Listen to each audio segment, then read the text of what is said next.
મારો અનુભવ તમને કહું. પત્ની આગળ બહુ ખોટું દોઢું ન થવું. મારો અનુભવ તમને જણાવું. હું એક દી માર્કેટમાંથી ઘરે આવ્યો ને તે મેં મારા પત્ની મિસિસ મારા ઘરવાળી મારા વહુ એને મેં કીધું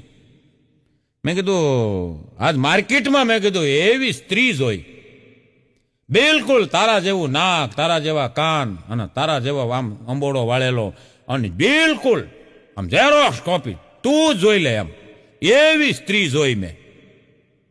હવે એણે જે મને પ્રશ્ન કર્યો ને એમાં હું હલવાણો. મને એણે એમ કીધું ગમી.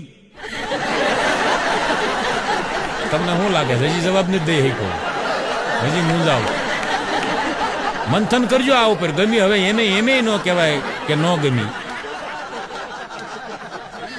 અને એમે ન કહેવાય કે ગમી. હલવાનું મને એમ છે કે આ ખોટો દોઢો ન થયો તો સારું. એટલે પત્ની આગળ છે ને ખોટું દોઢું ન થવું.